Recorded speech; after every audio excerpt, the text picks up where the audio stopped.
What happens when one of Britain's most beloved actors walks onto a morning talk show and gets blindsided by a host who refuses to show basic respect? In just 43 seconds, a simple question turns into the most uncomfortable moment in daytime television history. And it only takes one comment from Lorraine Kelly to send everything spiraling out of control.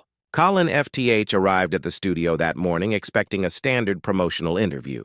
He had a new film to discuss, and Lorraine Kelly's show seemed like the perfect platform.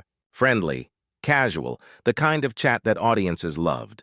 But from the moment Colin sat down on that bright orange sofa, something felt different. The energy in the room was tense, and Lorraine had a look in her eyes that suggested she wasn't interested in playing nice. Sitting alongside Lorraine on the panel were two other familiar faces from the show. There was Ross King, the entertainment correspondent, and Christine Lampard, who often filled in as a co-host. Both of them seemed relaxed at first, ready for what they thought would be another pleasant morning interview. Lorraine started with a smile that didn't quite reach her eyes. "Colin FTH, everyone. Lovely to have you here. Finally." That word hung in the air. Finally. As if Colin had been avoiding her show for years, as if he owed her something. Colin shifted slightly in his seat, but maintained his composure. "Thank you for having me, Lorraine. Happy to be here. Are you, though?" Lorraine shot back, her smile sharpening. "Because your people made it quite clear you weren't interested in coming on this show for the longest time." Ross King jumped in quickly, trying to smooth things over. "Well, he's here now, and that's what matters. Colin, tell us about the new film." But Lorraine wasn't done. She leaned forward, ignoring Ross completely. "I'm just curious, Colin, what changed your mind? Did your film not get enough interest from the bigger shows?" The audience went quiet.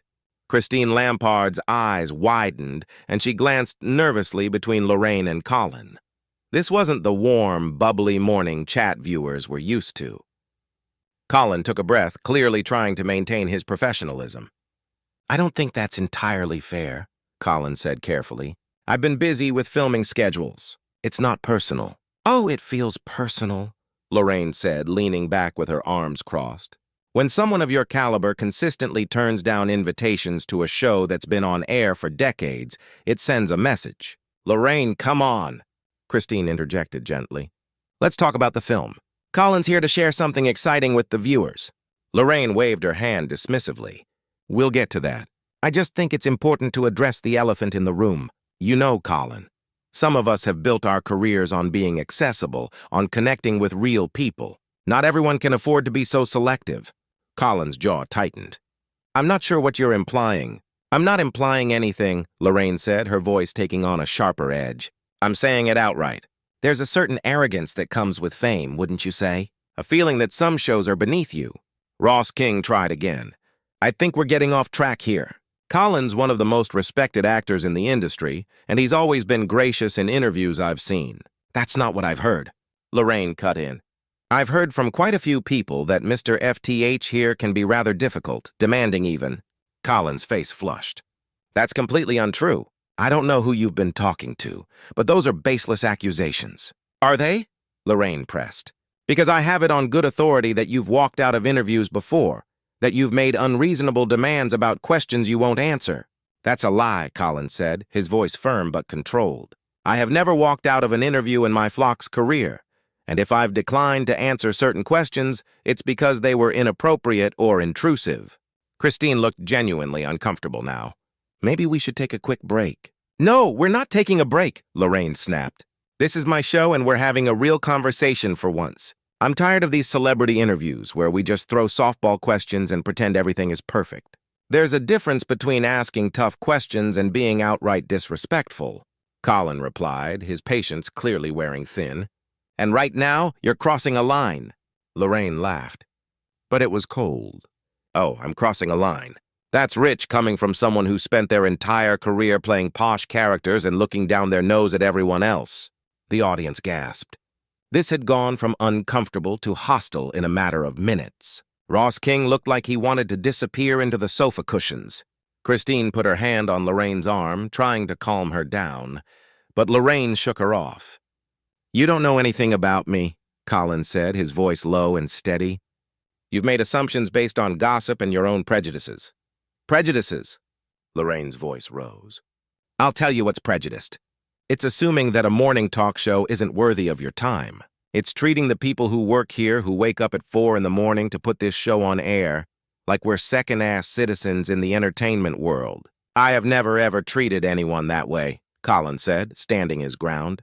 And frankly, Lorraine, if this is how you treat your guests, I'm not surprised people might be hesitant to come on. Excuse me. Lorraine stood up now, her voice getting louder. Are you seriously sitting here on my show insulting me? I'm defending myself against your attacks, Colin countered. You invited me here under the pretense of discussing my work, and instead you've spent the entire time hurling accusations and insults. Ross tried one more time to intervene. Let's everyone just take a breath here. This has gotten out of hand. But Lorraine was on a roll now. You know what your problem is, Colin? You think you're better than everyone else?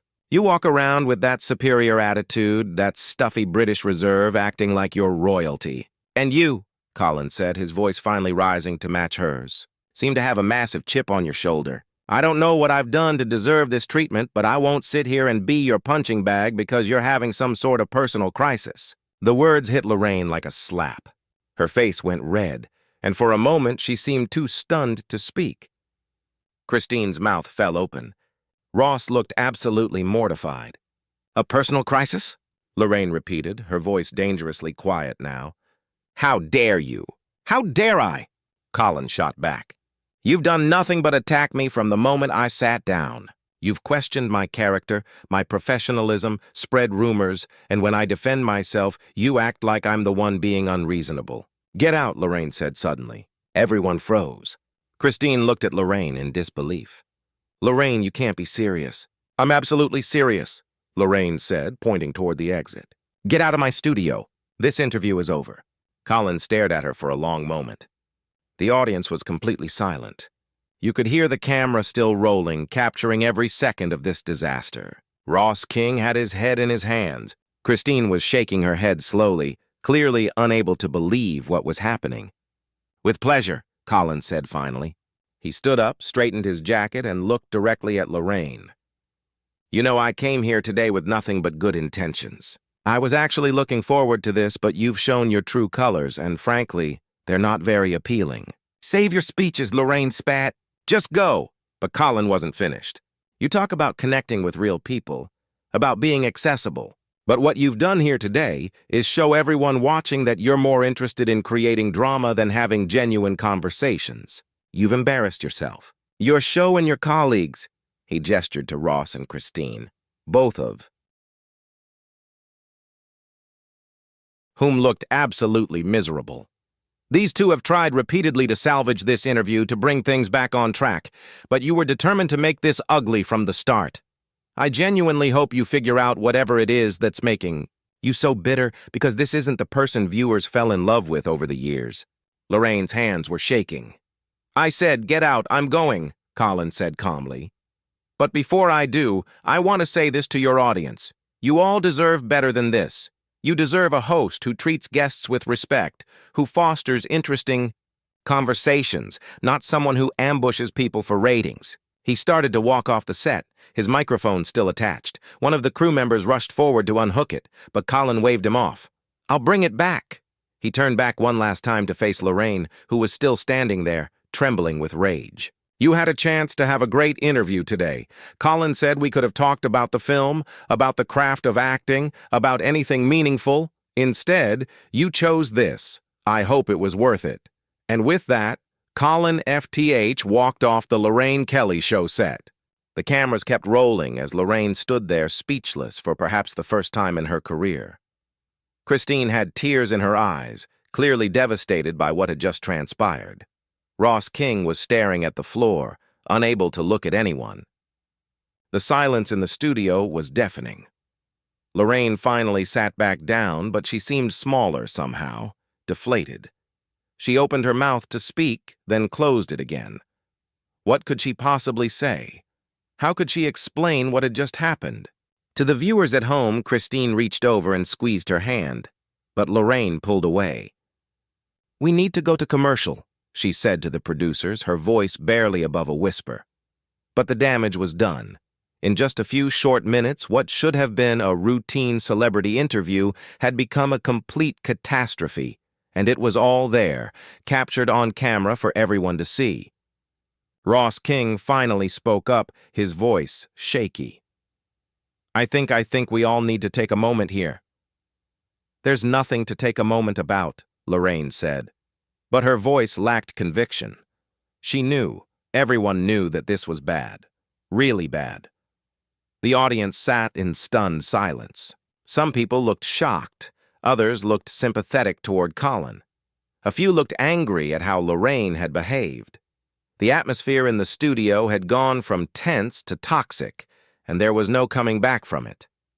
Colin had reached the backstage area by now. Staff members watched him pass, their faces a mixture of sympathy and shock. One brave production assistant approached him. "Mr. F, I'm so sorry about what happened out there."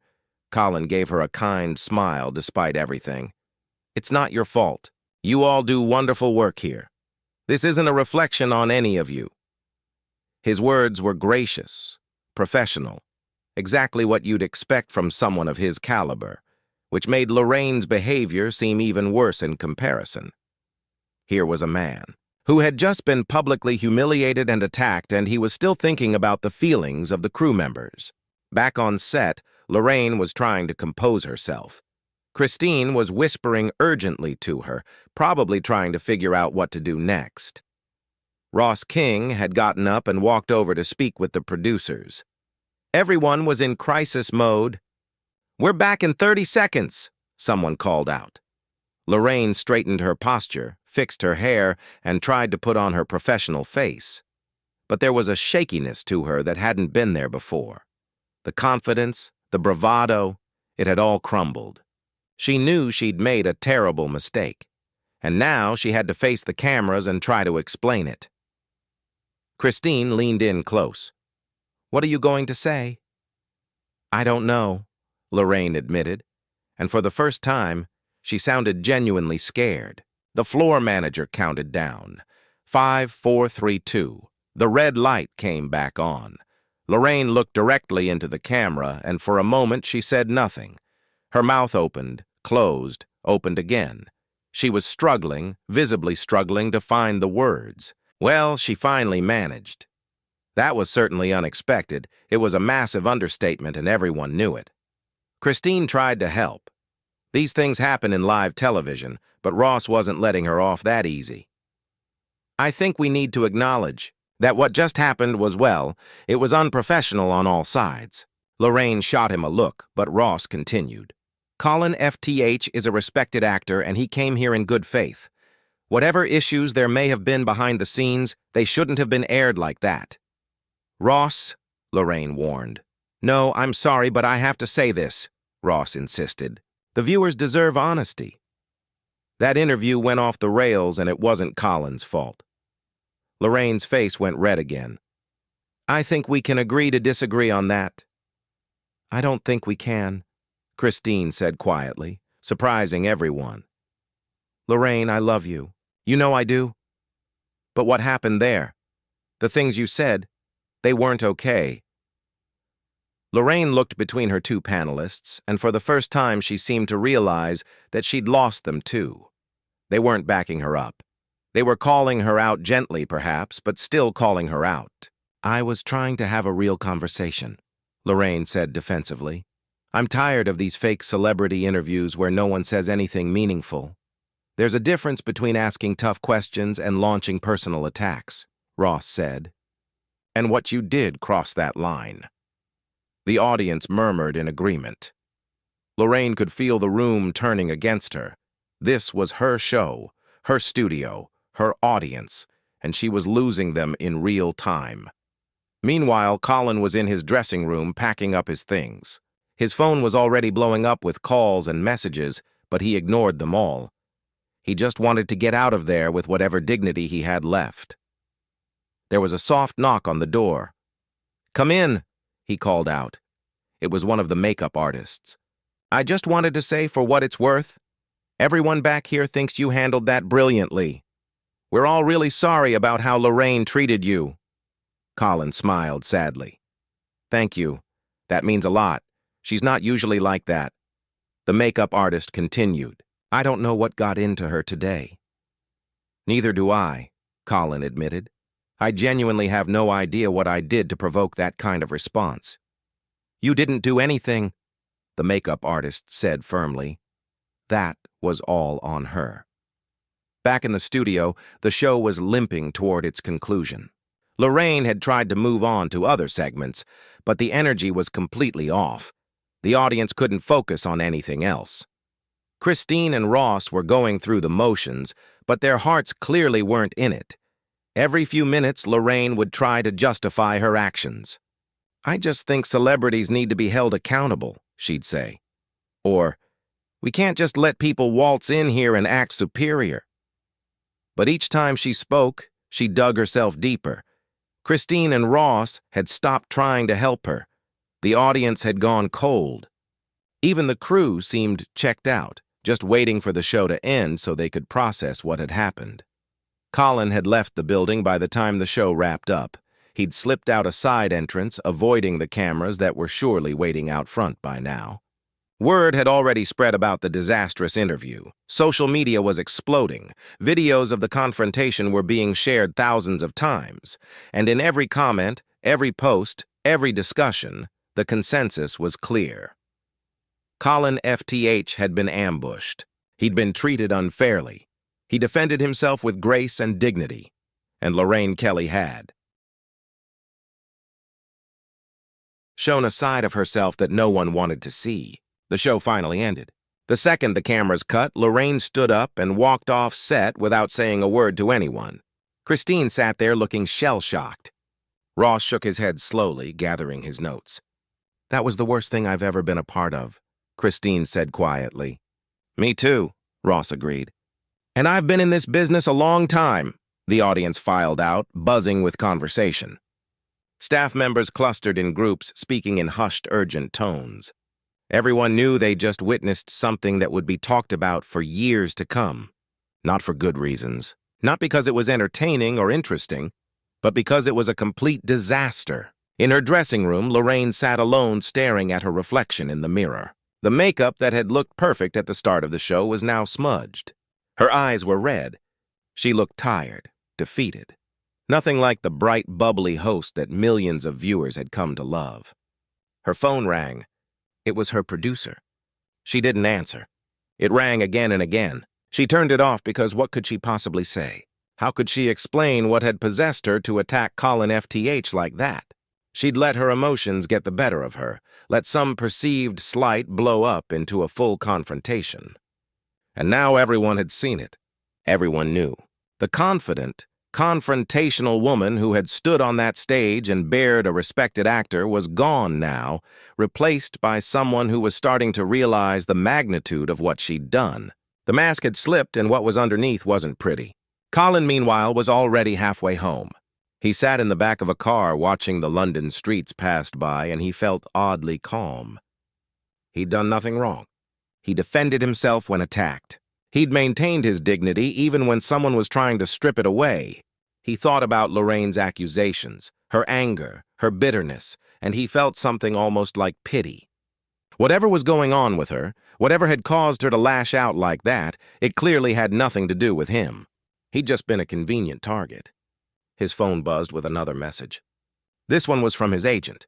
Just 3 words. You handled that perfectly, and he had. When faced with hostility and disrespect, Colin FTH had remained professional, articulate, and composed. He'd called out bad behavior without stooping to that level himself. He'd walked away with his head held high. The same couldn't be said for Lorraine Kelly. She'd let her worst impulses take over, and it had been broadcast live for everyone to see. The warm, friendly host had revealed a cruel streak, and viewers wouldn't forget it anytime soon. As the day wore on and the story spread, the narrative was consistent. Colin FTH, blindsided and disrespected, had handled an impossible situation with remarkable grace. Lorraine Kelly, for reasons no one could quite understand, had sabotaged her own show and her own reputation in just a few explosive minutes. It had started as a simple morning interview. It should have been easy, pleasant, forgettable. Instead, it became the day that Colin FTH got kicked off the Lorraine Kelly show. Not because he'd done anything wrong, but because the host couldn't control her own demons long enough to conduct a professional interview. And when he walked off that set, Colin wasn't just leaving a hostile environment. He was showing everyone watching exactly how to handle yourself when someone treats you with contempt, with dignity, with honesty, and with the quiet confidence of someone who knows their own worth. The contrast couldn't have been more stark. On one side, a respected actor maintaining his composure under fire.